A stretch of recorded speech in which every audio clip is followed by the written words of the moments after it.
మన పెట్టుబడి మన పిల్లల భవిష్యత్తు కోసమే కదా. మీ పెట్టుబడికి నమ్మకమైన వేదిక శ్రీవాసవి ప్రాజెక్ట్స్. మా నల్లుడి గురించి తక్కువగా అంచనా వేశారు కదా, ఇప్పుడేమంటారు? ఎలాగైతేనే అతను వృద్ధిలోకి వస్తే చాలు. వాళ్ళు బాగుంటే నాకు సంతోషమేగా. ఎవడ్రా వాడు? ఇన్నాళ్ళుగా వ్యాపారం చేస్తున్నాను, నిన్నగాక మొన్న వచ్చినోడు వాడు నాకు పోటీయా? వాణ్ణి పెరగనివ్వకూడదు. వాణ్ణి ఇక్కడికి రప్పించండి, నేను మాట్లాడతాను.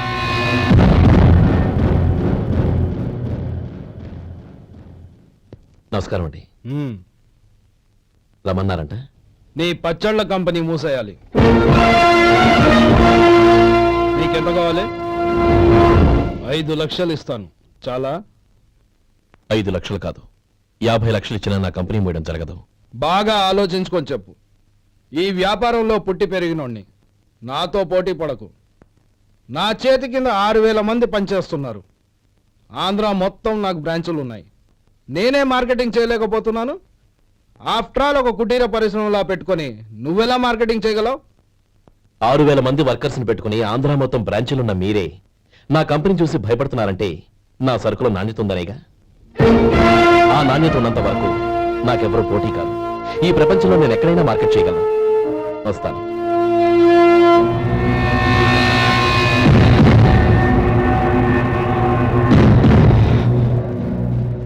ఇక్కడ ఏం లేదండి. ఇక్కడ ఏం లేదండి. ఇప్పుడు ఊపిరి పీల్చి బిగిపెట్టు. నెమ్మదిగా వద్దు. ఓకే, లే. నెమ్మదిగా. ఇలా వచ్చి కూర్చో. ఏం లేదు, మామూలు కడుపు నొప్పే. ఈ టాబ్లెట్స్ 3 రోజులు వాడు. ఎలా వాడాలో ఇందులో రాశాను. Token number 29. ఏమన్నారయ్యా? టౌన్ డాక్టర్ భయపెట్టేశాడు, ఆపరేషన్ అది ఇదని. కానీ ఈ డాక్టర్ బాబు ఏమీ లేదని చెప్పాడు. అలాగా? ఈ బాబు 10 కాలాల పాటు చల్లగా ఉండాల.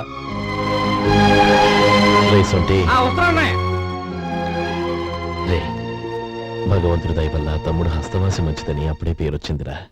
తమ్ముడిని దగ్గరుండి జాగ్రత్తగా చూసుకో. పని హడావుల్లో పడి వేళకి భోంచేయడము. అబ్బే అదే లేదన్నయ్యా. 1 గంట గల పేషెంట్ కట్టు, భోజనం పెట్టు. అది అలా జాగ్రత్తగా చూసుకో. నేను చూసుకుంటాను కదన్నయ్యా, నువ్వు వెళ్ళు.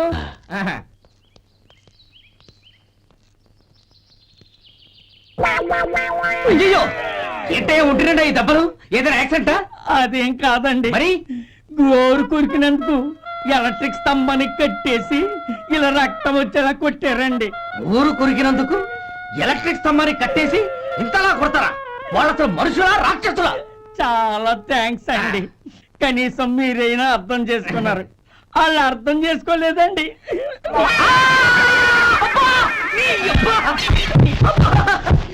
గోరు కొరకడం అంటే ఇదా? నిన్ను కొట్టడం కాదురా, నిలువురా నరికేయాలి. సెప్టిక్ అవుతుందో ఏమిటో. మన 2 ఊర్ల పొలిమేరలో ఉన్న ఈ మల్లికార్జున స్వామి వారి దేవాలయం జీర్ణదశలో ఉందన్న విషయం మీ అందరికీ తెలుసు. ఇన్నాళ్ళు మీ ఊరు వాళ్ళు పట్టించుకుంటారని మా ఊరి వాళ్ళు, మా ఊరి వాళ్ళు పట్టించుకుంటారని మీ ఊరి వాళ్ళు దీన్ని ఇలా వదిలేశారు. ఈ గుడి మీ ఊరికి ఎంత ముఖ్యమో మా ఊరికి అంతే ముఖ్యం. కాబట్టి మన ఇరు గ్రామ ప్రజలు కలిసి దాన్ని బాగు చేయించి కుంభాభిషేకం చేయించాలనే సదుద్దేశంతో ఒక కమిటీని ఏర్పాటు చేశాం. ఈ కమిటీలో 2 గ్రామాలకు సంబంధించిన ప్రముఖులు ఉన్నారు. కమిటీ ప్రెసిడెంట్ గా ఎవరిని ఎన్నుకోవాలనే విషయంలో శ్రీ గోపాలరావు గారి పేరు, శ్రీ లక్ష్మీపతి గారి పేరు పరిశీలనలోకి వచ్చాయి. అందువలన మేమందరం బాగా ఆలోచించి తర్జన భర్జనలు చేసిన మీదట శ్రీ గోపాలరావు గారే అన్ని విధాలా ప్రెసిడెంట్ పదవికి అర్హులని ఈ కమిటీ నిర్ణయించడం జరిగింది. అంచేత ఈ ఉభయ గ్రామ ప్రజలు శ్రీ గోపాలరావు గారికి ఉదారంగా విరాళాలు అందజేసి ఈ శుభకార్యాన్ని జయప్రదం చేయవలసిందిగా కోరుతున్నాం. ఏంటి, ఇంకా రాలేదా? ఏంటయ్యా, టైం 10 అవుతోంది. బోర్డు మీద 10 గంటలని రాసింది. మీ డాక్టర్ ఇంకా రాలేదు. అసలు మీ డాక్టర్ కి టైం సెన్స్, పంక్చువాలిటీ ఏమైనా ఉన్నాయా? ఇంతకీ మీరెవరండి? నేను డాక్టర్ అమ్మని. ఓహో, మీరు డాక్టరేనా? డాక్టర్ అంటే డాక్టర్ని కాదయ్యా, డాక్టర్ని చేసుకోబోయేదానని అర్థం. అవును, నువ్వెవరు? నేను ఇక్కడ టోకెన్ ఇస్తూ ఉంటానులేండి. తప్పుకోవయ్యా. అవును, మీ డాక్టర్ కి ఎవరో అన్నయ్య ఉన్నాడంట కదా, ఎలాంటోడు? ఎలాంటోడంటే అదేనయ్యా, చాలా కోపిస్తుంది విన్నాను. ఎందుకని అడుగుతున్నారు? ఎందుకంటావేంటయ్యా? ఆ అన్నయ్య మాట వినగానే మీ డాక్టర్ గడగడా ఉణిగిపోతాడు. అసలు డాక్టర్ చదివే తమ్ముణ్ణి అలా భయపెట్టచ్చా? తప్పు కదా? తప్పేనండి. ఆ, కాని కాని నాకు మీ డాక్టర్కి పెళ్ళవని ఆ అన్నయ్య సంగతి అప్పుడు చెప్తాను. ఏం చేస్తారండి? ఏం చేస్తానా? సంవత్సరం తిరగకుండానే కవల పిల్లల్ని కని వాళ్ళ అన్నయ్య చేతిలో పెడతాను. వాళ్ళకి 5 సంవత్సరాలు వచ్చేసరికి ఆయన్ని బాగా మొట్టికెళ్ళేస్తారు. అలా నా కసి తీర్చుకుంటాను. ఈ డాక్టర్ ఎప్పుడు వస్తాడో ఏంటో. అది సర్లే కానీ నువ్వు పని చేయి. ఆ, మీ డాక్టర్ రాగానే ఆ. నేను వచ్చి వెళ్ళానని చెప్పు. నేను అంటే ఓ, నా పేరు చెప్పలేదు కదా? నందిని. ఏం చెప్తావు? అదేనండి, నందిని గారు వచ్చి వెళ్ళారు అని చెప్తాను. గుడ్, పైకొస్తావు. ఆ,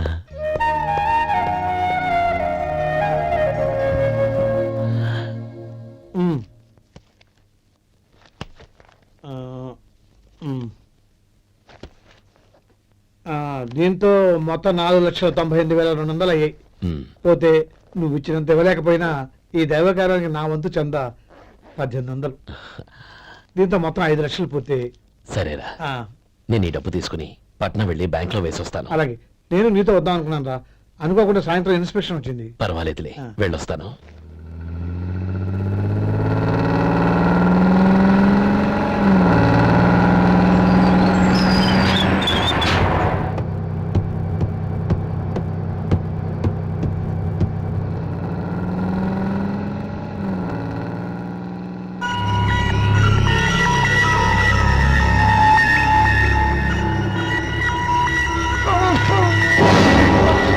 అయ్యో మూర్ఛ మూర్ఛ బసాపండి బసాపండి.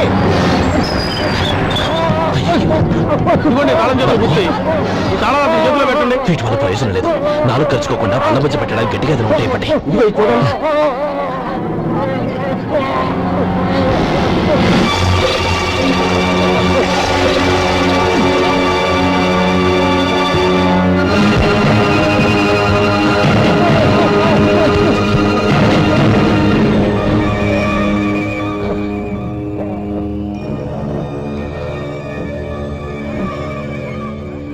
మీరు వెళ్ళి మీ సీట్లో కూర్చోండి, కొంచెం గాలాన్ని ఇవ్వండి. ఇప్పుడు ఎలా ఉంది బాబు? ఆ.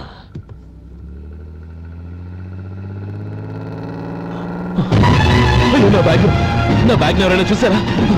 అందులో 5 లక్షలు ఉన్నాయి. నా బ్యాగ్ వెంటనే బస్ ఆపండి. ఎవరిని కింద దిగవద్దు, అందరినీ చెక్ చేయండి. నా అంచనా తప్పు కాలేదు. వాడి మంచితనమే వాడిని దెబ్బకొట్టింది. మన వాళ్ళని పంపించి గుడి తాలూకు డబ్బు కొట్టేశాడని పోలీస్ కంప్లైంట్ ఇవ్వండి. ఇప్పుడు ఆ స్టేషన్ ఎస్ఐ వాడి తమ్ముడే. వాడే వెళ్ళి వాడి అన్నయ్యని అరెస్ట్ చేసి వీధుల్లో నడిపించుకు తీసుకురావాలి. అది నేను కళ్ళారా చూడాలి, మనసారా సంతోషించాలి.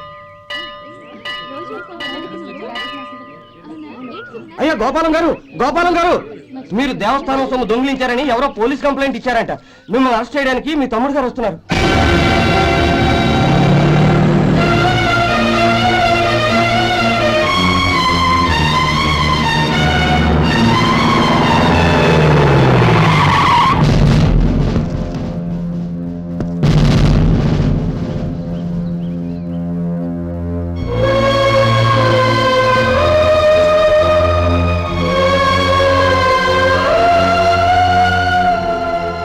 చూడు గోపి, ఎప్పుడు నువ్వు ఉద్యోగంలో చేరావో అప్పుడే తన పరానే తేడా మర్చిపోవాలి. నేరం చేసిన వాడు నీ తమ్ముడైనా అన్నైనా సరే శిక్షించాల్సిన బాధ్యత నీది. అదే నువ్వు నీ ఉద్యోగానికి ఇచ్చే గౌరవం.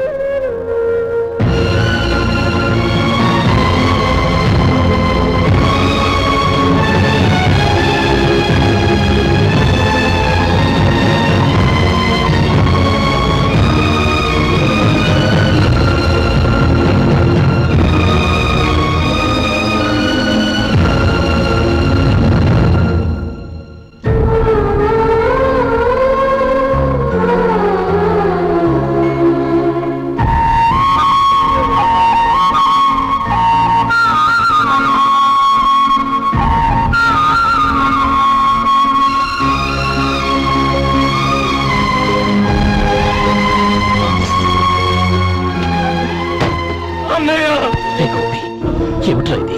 నన్ను క్షమించన్నయ్య. నేను కోరి ఉద్యోగుల చేతులు మాట్లాడుతున్నా, కానీ ఇలాంటి పరిస్థితి ఎదురవుతుంది అనుకోలేదు.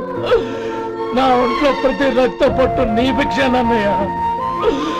నిన్ను అవమానపరిచి ఉద్యోగం నిలబెట్టుకునే బదులు నా ప్రాణాలను వదులుకుంటారు కానీ ఈ పని మాత్రం చేయలేనన్నయ్య.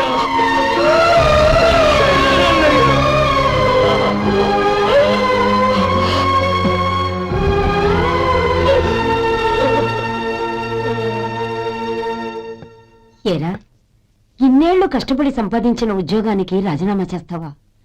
కనీసం నీ పెళ్ళాం ఏమనుకుంటుందోనని ఆలోచించావా? ఇందులో అనుకోవడానికి ఏముంది మామగారు? ఎండనక వాననక కష్టపడి ఓ తండ్రి కంటే ఎక్కువగా ఈయన్ని పెంచి పెద్ద చేశారు బావగారు. అలాంటి దేవుణ్ణి అరెస్ట్ చేసే ఆ ఉద్యోగం ఈయనకు అవసరం లేదు. బాగుంది. అన్నకు తగ్గ తమ్ముడు, తమ్ముడికి తగ్గ పెళ్ళాం. సరే, మీ ఇష్టం. నానమ్మ, అన్నయ్యడి. నమస్కారం అండి. ఓ నువ్వా? రా కూర్చో. పర్వాలేదండి. ఏంటి ఇలా వచ్చావు? ఆ రోజు నా కంపెనీని మూసేయమన్నారు. ఇప్పుడు నేను మూసేయడానికి సిద్ధంగా ఉన్నాను. దానికి ప్రతిఫలంగా నాకు 5 లక్షలు కావాలి. అలాగే, నీకు కావలసిన 5 లక్షలు నేను ఇస్తాను. చాలా థ్యాంక్స్ అండి. కానీ మీరు మీ కంపెనీని మూసేయక్కర్లేదు. సార్, అవును మిస్టర్ మధు, మీ అన్నగారికి జరిగిన అన్యాయం గురించి తెలుసుకున్నాను. మీ కుటుంబం గురించి కూడా విన్నాను. సహజంగా అందరూ ఐకమత్యానికి ఉదాహరణ రామలక్ష్మణులు అంటారు. కానీ ఆ రామలక్ష్మణులు ఎలా ఉంటారనేది పుస్తకాల్లో చదవడం తప్ప ఎవ్వరూ చూడలేదు. మీ అన్నదమ్ములను చూస్తే ఆ రామలక్ష్మణులు ఇలాగే ఉండేవారేమో అనిపిస్తుంది. అలాంటి కుటుంబానికి ఇలాంటి ఇబ్బంది రావడం నిజంగా దురదృష్టం. రామునికి హనుమంతుల్లా కాకపోయినా ఏదో ఉడతాభక్తిగా నా వల్ల వీలైన సహాయం ఈ 5 లక్షలు తీసుకో. మీ కంపెనీ పేరు మీదే అన్ని సరుకులు తయారు చేయండి. నేను వాటిని ప్రపంచమంతా మార్కెటింగ్ చేస్తాను. సార్, మీ రుణం ఉంచుకోను. తొందరలోనే తీర్చేస్తాను. స్నేహితుల మధ్య రుణాలేంటి Madhu? We are friends.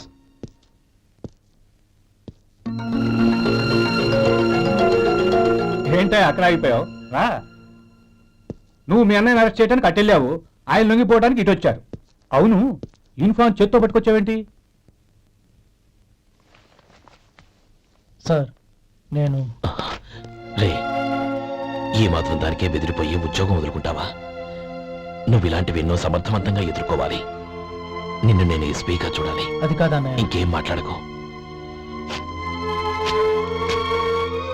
Inspector గారు, నన్ను లాకప్లో పెట్టండి. ఆగండి సార్, ఆ డబ్బు ఎక్కడికి పోలేదు. నేనే తీసి జాగ్రత్త చేశాను. ఈ విషయం అన్నయ్యకి తెలియక బ్యాగులో డబ్బు కనబడకపోవడంతో అది పోయిందనుకున్నాడు. నేను పట్నం నుంచి వచ్చేసరికి జరిగిన గొడవంతా తెలిసింది. రే మధు, జరిగిన దానికి నన్ను క్షమించనయ్యా. ఇంటికి వెళ్ళాక అన్ని వివరంగా చెప్తాను. సార్, ఇదిగోండి 5 లక్షలు. ఇది కమిటీ వాళ్ళకి అప్పగించి ఈ కేసు కొట్టేయండి సార్. భలే వాడివయ్యా, తీసినప్పుడు ఒక మాట ఆయనతో చెప్పుండొచ్చుగా. అనవసరంగా పెద్ద స్టేషన్ వరకు రప్పించావు. Sorry sir. అన్నయ్య, మీరు ఇంటికి వెళ్ళండి. నేను లెక్క అప్ప చెప్పేసి వస్తాను. వస్తానండి. అలాగే. ఎలా దెబ్బ కొట్టాలన్నా కుదరటం లేదు. అయినా వీళ్ళకు ఉన్న పళ్ళంగా 5 లక్షలు ఎలా వచ్చాయి? అదే బావా, నాకు అర్థం కావటం లేదు. నీకు అర్థమైతే ఆశ్చర్యపడాలి కానీ అర్థం కాకపోతే ఆశ్చర్యం ఏముంది? Useless fellow.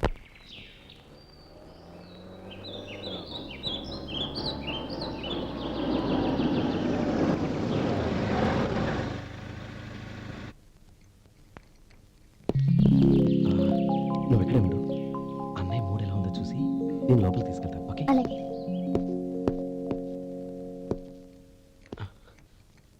అన్నయ్య, ఏంట్రా? నేను చాలా రోజుల నుంచి నీకు విషయం చెప్తున్నాను, గుర్తుందా? ఏ విషయం? అదే అన్నయ్య, నేను ఓ అమ్మాయిని ఓ అమ్మాయిని లవ్. ఓహో, లవ్ చేస్తున్నావా? ఆ విషయం నువ్వు నాకెప్పుడు చెప్పావురా? ఊళ్ళో అందరూ అనుకుంటుంటే నేను విన్నాను. సారీ అన్నయ్య, నీకు చాన్నాళ్ళుగా చెప్పాలనుకుంటున్నాను కదా, అందువల్ల చెప్పేశానేమో అనుకున్నాను. ఓహో, ఆ అమ్మాయి వచ్చిందన్నయ్య, బయట నిలబడి ఉంది. బయట నిలబెట్టడం ఏమిట్రా? లోపలికి తీసుకురా. అలాగే అన్నయ్య. ఏయ్, అన్నయ్య మంచి మూడ్లో ఉన్నాడు, రా. కమ్.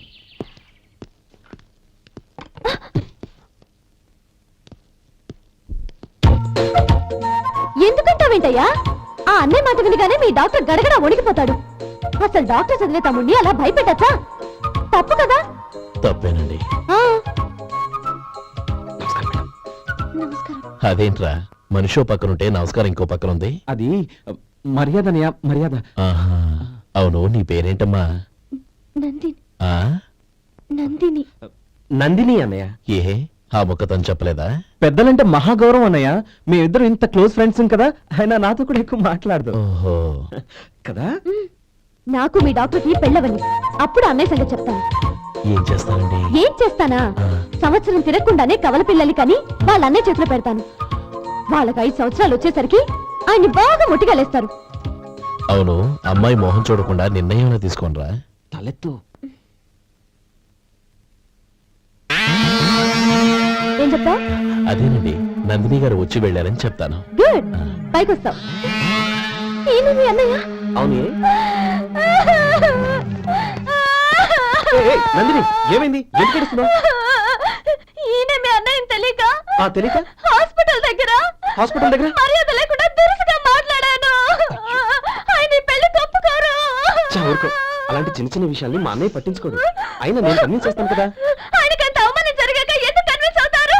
అవ్వరు. చూడు, నువ్వు వేరే పెళ్లి చేసుకొని నీకు పుట్టబోయే బిడ్డకు నా పేరు పెట్టుకో. ఏంటమ్మా? నేనే నుయ్యగుయ్య చూసుకుంటాను. అదిగో ఆ చూపు చూడు, ఆ చూపు ఒకలా ఉంది. ఖచ్చితంగా ఆయన పెళ్లికి ఒప్పుకోరు. నా మాట విను ప్లీజ్. రేయ్ శేఖర్, ఆ అమ్మాయి చెప్పింది నిజమే. తనని ఎప్పుడైతే హాస్పిటల్ దగ్గర చూశానో అప్పుడే నేను నిర్ణయానికి వచ్చేసాను. విన్నావా విన్నావా? నేను చెప్పానుగా, ఆయన ఆల్రెడీ ఓ నిర్ణయానికి వచ్చేసారట. ఇక నేను వెళ్తాను. అలాగే వెళ్ళు. వెళ్ళి ఈసారి వచ్చేటప్పుడు మీ అమ్మా నాన్నల్ని తీసుకురా. ముహూర్తాలు ఎప్పుడు పెట్టుకోవాలో నిర్ణయించుకుంటాం. అర్థం కాలేదా? నువ్వే మా వాడికి సరైన జోడి. అదే నేను తీసుకున్న నిర్ణయం. థ్యాంక్ యూ బాబు గారు. నన్ను ఆశీర్వదించండి. లేమ్మా, శీఘ్రమేవ కళ్యాణ ప్రాప్తిరస్తు.